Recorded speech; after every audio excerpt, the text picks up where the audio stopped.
Rīgas Aglonas novada domes lēmumā par maketēšanu protokola 18, paragrāfu 17.3 no 28.08.13. gada svītrot punktus 2, 4 un 5, jo sakarā ar jauno veikto tirgus izpēti līgums par drukāšanu būs ar citu firmu, un maketēšanu pēc skaitā. Un tad otrais punkts paliek tā kā tika virzīts no iepriekšējās komitejas, tur nekas nemainās. Tā, lūdzu, jautājumi Pogai. Lūdzu. Man ir jautājums. Kāds bija lēmuma projekts, ko sagatavoja apvienota komiteja? Tieši tāds kā... Pagaidiet, jūs pašlaik kaut ko gribat grozīt vēl. Es gribu papildināt ar iekļaut 2 punktus pirmajā punktā. Tad man ir lūgums papildināt, man tad būs lūgums, ja priekšsēdētāji pastāstīt par to, kādas diskusijas bija par šo jautājumu. Viedokļu apmaiņa, precizēšana, kādi ierosinājumi bija un par kuru nobalsoja pret, kāds bija virzīt tālāk un pēc tam pēkšņi atkal mainīts. Ja. Tā, es varu paskaidrot to, kā šo lēmumu projektu gatavoja Poga. Jautājums tika skatīts apvienoto komiteju sēdē, kurā piedalījās gan sociālās komitejas, gan finansu komitejas pārstāvji. Un praktiski to, kādas bija pārunas un kādi viedokļi, es sapratu, ka Pogas kundze arī papildināja, ja, ar tiem punktiem. Tā, lūdzu, Rešana. Tomēr man ir lūgums, varbūt juristiem atrast likumu par pašvaldībām un konkrēti, kur ir punkts par to, kādas ziņas sniedz sēdes vadītājs par notikušo komiteju. Tas jau vienkārši iziet ārpus visādiem. Jā, paldies. Tā, vēl ir kādi jautājumi vai debates, lūdzu? Es nezinu, vai tas jautājums, man izpratnē tas neliels komentārs pie tā, kas notiek šeit. Ja? Mans priekšlikums bija aizrādīt, izteikt piezemi izpildu direktoram. Es vēlreiz paskaidroju, ja? 13. gada 28. augustā protokols numurs 18, paragrafs 17, punkts 3 par maketēšanu līdz šodienai ir spēkā. Tur ir 2 punkti. Pirmais - redkolēģija, no kuras kādreiz es gribēju iziet ārā un jūs teicat, ka jūs labi strādājat, un tad viņa nekad nebija sasaukta no 13. gada 28. augustā. Tad otrais, trešais punkts - uzlikt par pienākumu sabiedrisku attiecību speciāliste Zane Ločmele informāciju ievietošanai un tā līdz katram mēnesim 15. datumam. Zane Ločmele, kā mēs konstatējam, nestrādā pašvaldība jau vairāk varbūt par pusotru gadu. Jā, un tad man ir jautājums juristam, ja viņi var atbildēt. Ja ir pieņemti tādi lēmumi, un viņus mēs nelabojam saulaicīgi, viņi ir pretrunā ar visu, kas notiek Aglunas novada domē. Vai par to nevajag sodīt izpildu direktora, kurš atbildīgs par lēmumu izpildu? Es neatbildēšos, neesmu iepazinusies ne ar šo situāciju. Tā, lūdzu. Vēl jums jautājums vai debates? Man ir priekšlikums. Nu, vēl debates paturpināsim, tad priekšlikumu nāks atkal lēmumu būs jābalso. Lūdzu, vēl debates, kas grib piedalīties. Es saprotu, ka tur tiešām bija atstāta tā kļūda un pašreiz tas viss tiek labots. Es neredzu šeit nekādu pretrunu. Tā, lūdzu. Tad es debates gribu piedalīties. Lūdzu. Paldies. Viss būtu normāli manai izpratnē, ja tas nebūtu tā, kā bija. 2014. gada es jums visiem deputātiem uzrakstīju lēmumu projektu un iesniegumu ar lūgumu.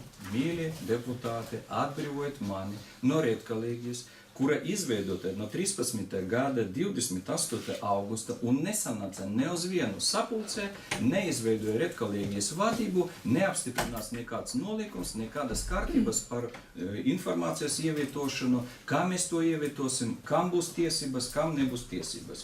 Tā ir principa deputāta ignorēšana. Tad jums bija visiem smieklīgi. Jūs tā paklausīsiet, kā mēs tur balsojam par Krimana izslēgšanu. Es prasu izslēgt, jūs nepiekrītat. Ja? Pašlaik visi pēkšņi negrib strādāt tā ir redkalēģija, kur Krimans piespēda kā... Kāpēc nevar mainīt viedokļi? Tāpēc, ka interesanta situācija. Ko jūs darat? Ja? Nu, tad jūs klausat opozīcijas deputātus un pēc tam haotiski mēģināt saprast, kur mēs norādām uz kļūdām.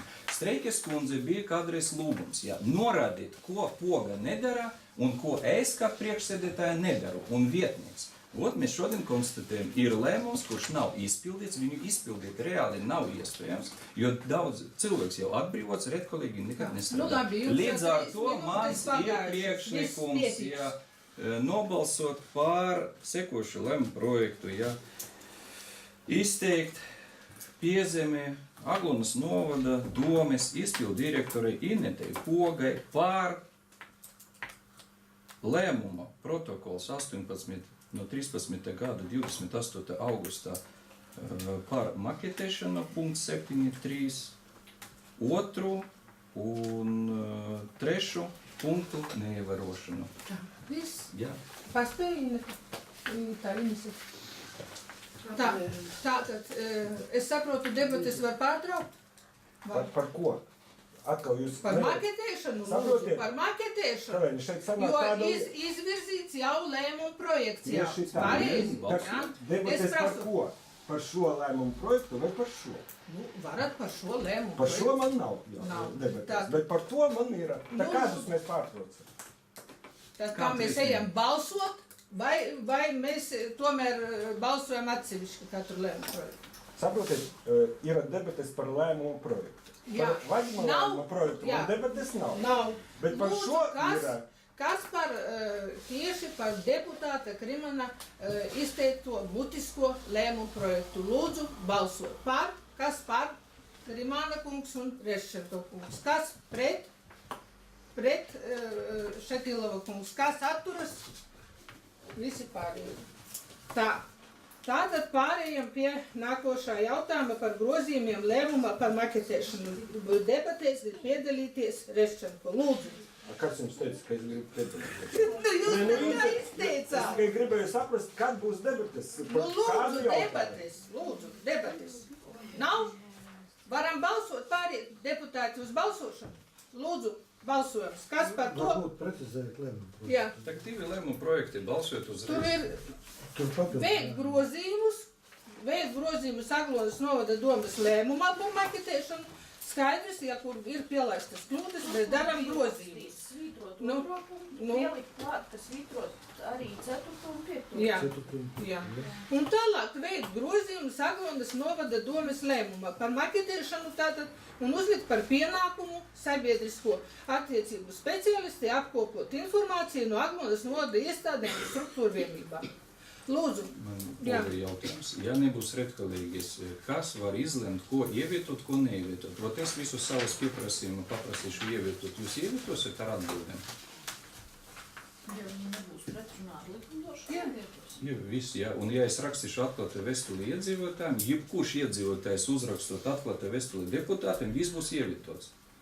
Kāda būs cenzūra vai atlase vai... Nu, kā jūs to organizēt? Datus tikai jāievēro. Tas nav... Es sapratu, jums smieklīgi par visu. Ja man ir jautājums tīri tehniskais. Ja cilvēks grib sarakstīt skaistu rakstu, kas būs tas īstais cilvēks, kurš... Jā, komare tur var ievietot, maketēt, visu saprot, tulkot mēs varam, jā. Bet kas var pateikt, to ievietosim, a to neievietosim? Es uzskatu, ka šis jautājums ir risināms darba procesā, var noteikti sazināties ar speciālistiem, ka nav pretrunā ar likumdošanu, nav pretrunā no speciālista viedokļa, tas ir viss izdarām. Jebkura par ko mūs rakst. Rīt es sarakstīšu vēstuli. Kā mēs adresēšu? Par caurulēm. Es komarai rakstīšu, jā. Komarai iet pie jums saskaņot. Protams. Jā. Un jūs būsiet tās speciālists, kurš var pateikt, ievietot vai ne? Nē, es varbūt novirzīšu pie jurista vai novirzīšu pie kāda deputāta. Piemēram, pie Krimāna es novirzīšu. Uzdošu pienākumu Krimāna. Neuzdodat, uzlieciet sev pienākumus. Jā. Man ir jautājums, jā. Un tad, ja es nevarēšu publiskot, kā es varu tiesāties ar jums? Likumā noteiktā kārtībā. Ja? Tā, lūdzu, pārējām pie balsojuma. Kas par šo lēmumu projektiem lūdzu balsojam? Par? Pret? Krimāna kungs, visi pārējie par. Nākošais.